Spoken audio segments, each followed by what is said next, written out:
l'oxygène des temps modernes. Et pour ce faire, nous n'aménageons aucun effort pour vous aider à mieux respirer avec la vraie info. À la une de ce soir. L'affaire de la fraude massive lors du dernier concours d'entrée dans la fonction publique a évolué. Tous les cadres du ministère de la fonction publique interpellés sont placés sous mandat de dépôt. Vous allez avoir les détails dans ce 19h. Le ministre des Affaires étrangères et de la coopération internationale a reçu en audience une délégation américaine de haut niveau. Plusieurs questions ont été évoquées par les deux parties, notamment la collaboration entre les deux pays.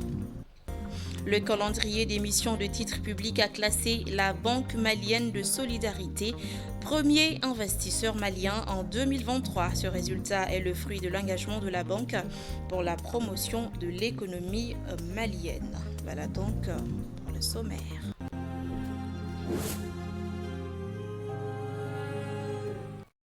Ravi de vous retrouver pour cette nouvelle page d'information. Bonsoir à tous et bienvenue. La Banque malienne de solidarité, BMSSA, est classée premier investisseur malien. Ce classement fait suite au bilan de 2023 des émissions de titres publics initiées par le ministère de l'économie et des finances à travers la Direction nationale du Trésor et de la comptabilité publique. Le calendrier d'émission de titres publics a pour objectif de mobiliser les ressources pour le financement des investissements nécessaires pour la croissance et le développement économique du Mali. La remise officielle de lancement du calendrier d'émission de titres publics de l'année 2024. Le directeur général adjoint de la BMS nous édifie sur ce qui a valu ce résultat. Il s'exprime ici avec Adam Tangara et Mohamed Touré. Appuyer l'État en investissant au maximum dans l'économie nationale, telle est l'une des principales orientations de la Banque malienne de solidarité BMS-SA.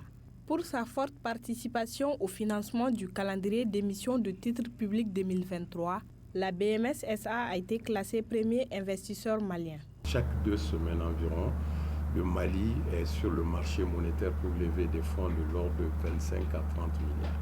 Et c'est sur ce montant que la BMS participe régulièrement, fortement. D'autres banques au Mali ne participent pas ou participent très peu. Donc c'est ce cumul qui fait que la BMS se trouve en première position et c'est vraiment dans l'orientation générale de notre institution de financer notre économie et surtout d'appuyer nos autorités dans ce contexte de plus en plus serré de liquidité sur la place du Mali et même sur la place sous-régionale. Courant 2023, la BMS-SA a financé plusieurs secteurs d'activité. Tout ce qui est infrastructure, tout ce qui est agriculture, notamment à travers les crédits accordés à la CMDT ou à d'autres structures évoluant dans le domaine agricole. Il y a aussi tout ce qui est construction et des infrastructures que l'État tient particulièrement. Mais sur ces créneaux, la banque a été très très présente. Selon le directeur général adjoint, la BMS compte préserver sa place de premier investisseur en continuant à apporter sa pierre à l'édifice. Nous comptons maintenir cette position et plus généralement accompagner nos plus hautes autorités dans le cadre de ce qu'on dit plus simplement la souveraineté retrouvée. Et pour être souverain, il faut pouvoir financer notre propre économie. Et nous, étant la banque de l'État, nous allons œuvrer davantage et mobiliser tout ce qui est possible pour pouvoir faire face à ce défi. Pour ce classement de meilleurs investisseurs maliens, la BMS-SA est respectivement suivie de la BDM-SA et de la BNDA, arrivée 3e au classement. Le ministre de l'économie et des finances, accompagné de ses collègues de l'industrie et de la fonction publique, a procédé ce jeudi à l'inauguration du nouveau siège et du fonds de garantie pour le secteur privé. Ce nouveau siège permettra de donner non seulement une visibilité au fonds, mais aussi d'améliorer le cadre de travail du personnel. Un compte rendu signé à Wassanogo, Zakaria Oumar Keïta. Ce joyau architectural qui incarne l'engagement des responsables du FGSP vers l'excellence, l'innovation est le fruit des orientations du conseil d'administration du Fonds de garantie pour le secteur privé. Et pour y parvenir, le fonds a mis le prix. Pour parler de l'édifice lui-même, il vous serait loisible de noter, mesdames et messieurs, que l'investissement immobilier est bâti sur une surface totale de 2488 mètres carrés selon la distribution suivante. Le sous-sol, le rez-de-chaussée et 6 niveaux dont 2 mezzanines et un édicule. Le coût de réalisation est de 4 777 millions 28 775 francs CFA, financé à hauteur de 75% sur fonds propres et 25% par endettement bancaire. Ce bâtiment, de par sa modernité et ses équipements de qualité, rassure les partenaires pour l'atteinte des objectifs. En tant qu'institution financière, nous nous engageons à soutenir tous les acteurs innovateurs qui partagent notre vision, parce que nous croyons en la puissance de l'esprit d'entreprise pour stimuler la croissance et créer des opportunités pour tous. Notre nouveau siège, mesdames et messieurs, est un symbole tangible de cet engagement. Le ministre de l'Économie et des Finances s'est réjoui de cette réalisation du Fonds de garantie pour le secteur privé et ses partenaires. Il a aussi rappelé à cette occasion l'importance du fonds dans le développement économique du pays. La construction de ce siège tant emblématique qu'utile a été fortement soutenue par mon département, car contribuant à donner au Fonds de garantie pour le secteur privé les moyens de sa vocation et de ses ambitions. Je félicite le conseil d'administration du Fonds de garantie pour le secteur privé, sa direction générale et l'ensemble des intervenants pour la réalisation de ce magnifique bâtiment.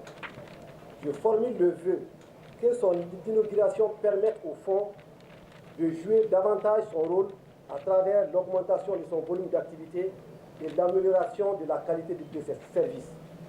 Agréé en 2014 en tant qu'établissement financier à caractère bancaire, le Fonds de garantie pour le secteur privé a été créé à l'initiative de l'État en partenariat avec le secteur privé. Une visite guidée des locaux. Je vous l'annonçais tout à l'heure dans les titres, la directrice pour le Sahel et les affaires africaines au Conseil de sécurité nationale de la Maison-Blanche, Aditi Vira, en tête d'une forte délégation, a été reçue en audience par le ministre des Affaires étrangères et de la coopération internationale, son Excellence Abdoulaye Diop, en début de semaine. Il a été question de la collaboration entre les deux pays et les enjeux sous-régionaux. Aïssa Tadjara nous en parle.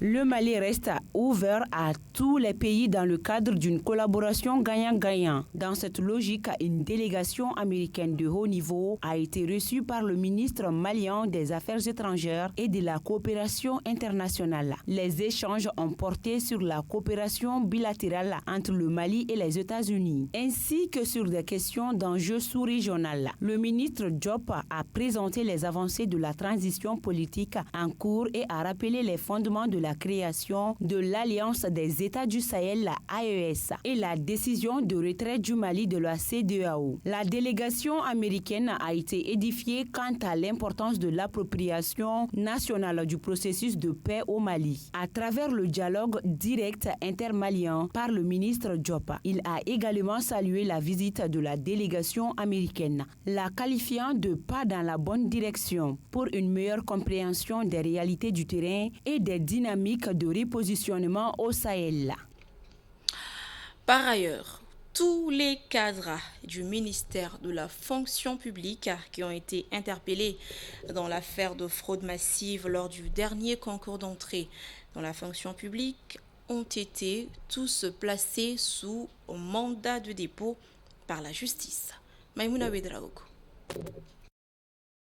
À la surprise générale, le 5 février dernier, le ministre du Travail, de la fonction publique et du dialogue social a annulé les concours directs de recrutement dans la fonction publique en 2023. La découverte d'un vaste réseau de fraude est à la base de cette annulation. Suite à l'annulation, la gendarmerie a procédé la semaine dernière à l'interpellation de plusieurs suspects, parmi lesquels les chefs des cabinets du département ainsi que des chargés de mission. Ces individus seraient impliqués dans les réseaux de fraude liés au concours. Aujourd'hui, le dossier a évolué. Selon notre confrère Isiaka Tamboura, dit malien lambda, généralement très bien informé, tous les cadres du ministère de la fonction publique qui ont été interpellés ont été placés sous mandat de dépôt par la justice. Il faut rappeler qu'environ 64 000 candidats avaient passé les épreuves à travers tous les Mali du 23 au 27 décembre 2023. Ils attendent désormais la reprise du concours comme promis par le gouvernement.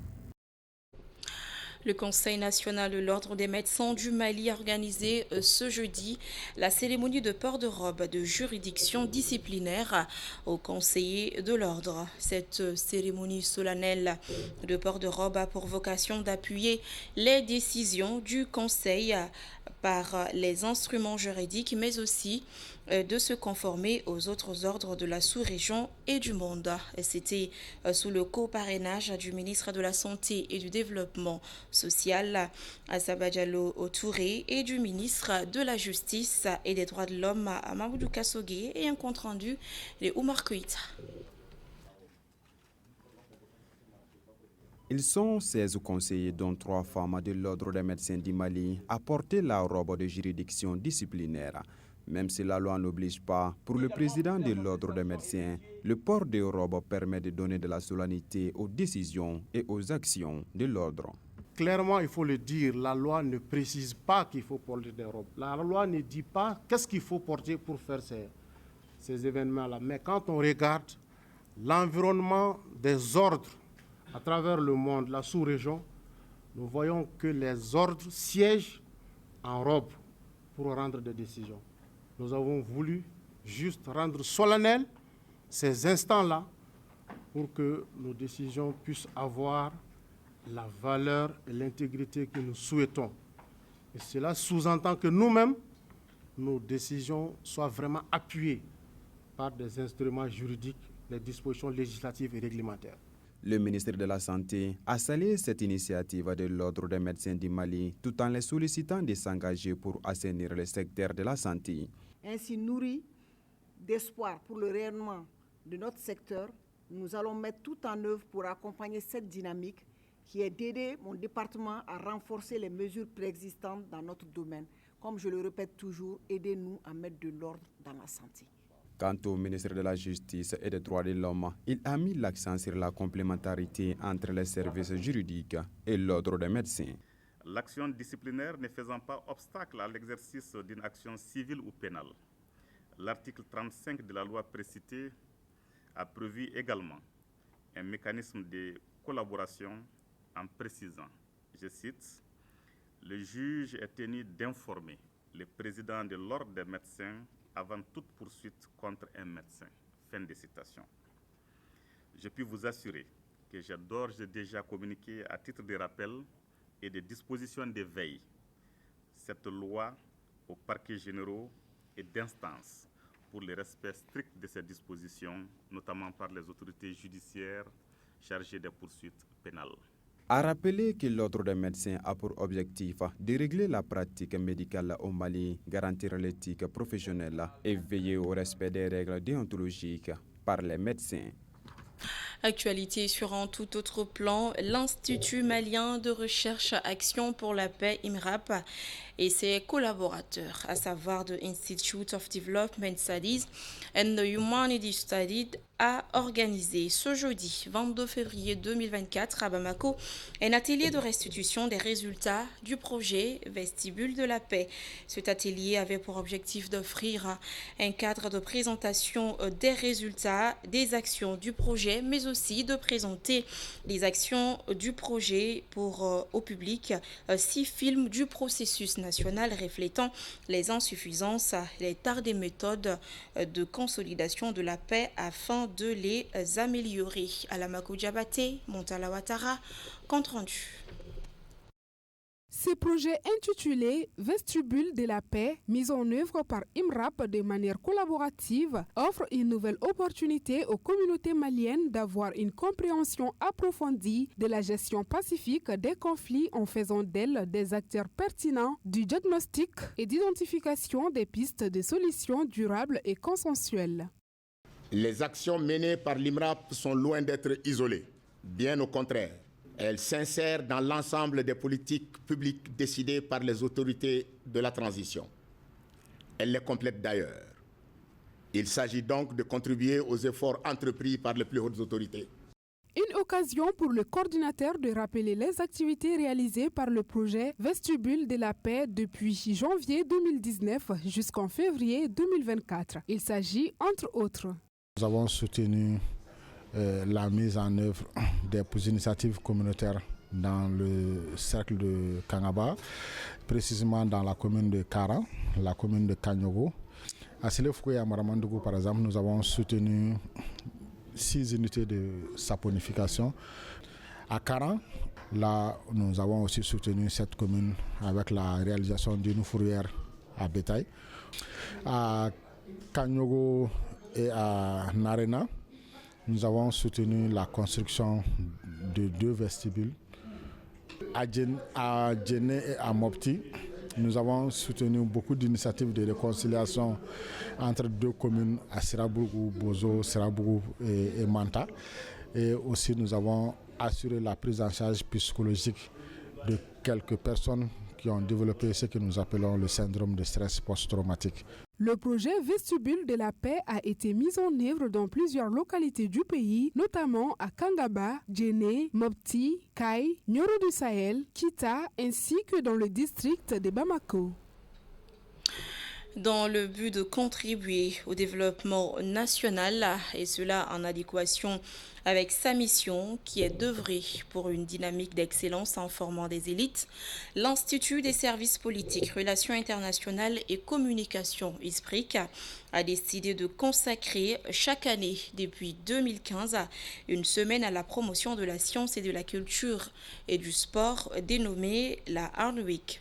Cette 7e édition, couplée aux festivités du 25e anniversaire de l'univers des experts, se tiendra du 22 au 24 février 2024 et ce sera à l'ISPRIC. La cérémonie d'ouverture s'est tenue ce jeudi dans la cour de l'Institut. Un compte rendu signé Amadou Diar. C'est parti pour la semaine scientifique, culturelle et sportive de l'Institut des sciences politiques, Relations internationales et communication, ISPRIC, qui se tiendra du 22 au 24 février 2024 à l'univers des experts. La Hard Week vise à réunir, à susciter l'interaction, la réflexion entre académiciens, praticiens et apprenants autour des thématiques majeures. Cette 7e édition est particulière car elle sera couplée aux festivités du 25e anniversaire de l'ISPRIC. Chose qui est déjà un quart de siècle. Et vous savez, un quart de siècle dans l'existence d'une organisation ou même d'un être humain, c'est de la joie, c'est du plaisir, c'est également un moment d'introspection pour savoir un peu éventuellement où est-ce qu'on doit faire, qu'est-ce qui a été bien fait, corriger ses erreurs et s'améliorer dans le temps. Pour cette 7e édition de la semaine scientifique, culturelle et sportive de l'univers des experts, plusieurs activités sont prévues. Naturellement, je le disais tantôt, il y a des activités scientifiques, il y a des panels, il y a des keynotes sur des thèmes culture et citoyenneté, religion, citoyenneté, les savoirs endogènes dans l'enseignement supérieur et surtout du sport.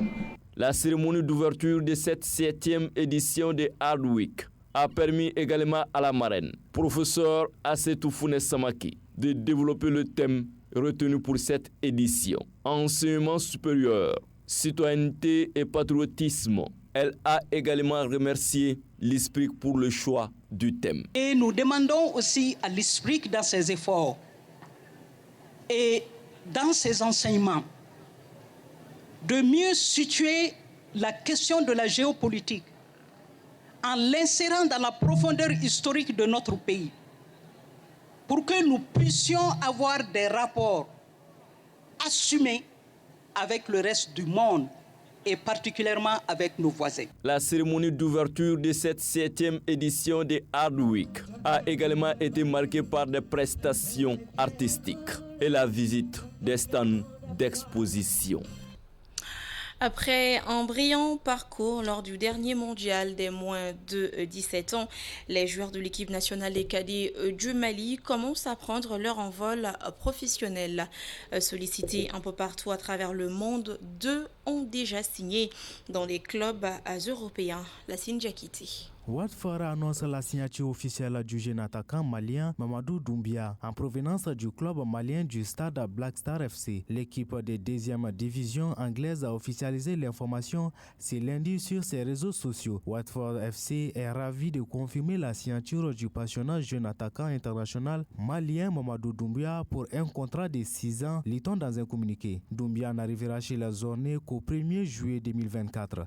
La star de 18 ans qui a marqué 4 buts à la CAN U17 2023 a aussi disputé la Coupe du Monde des moins de 17 ans de l'année dernière. Brillant avec le Mali à la Coupe du Monde U17, le grand espoir Ibrahim Diarra, connu des recruteurs, a été récupéré par le FC Barcelone. Le club catalan se frotte déjà les mains mais devra attendre quelques temps car il ne rejoindra l'Espagne qu'en fin d'année quand il aura la majorité. Et voilà, cette édition est terminée. Merci à tous ceux qui ont contribué à sa réalisation. Un grand merci à vous de l'avoir suivi. Au plaisir de vous retrouver demain, même heure, même chaîne. Bonsoir.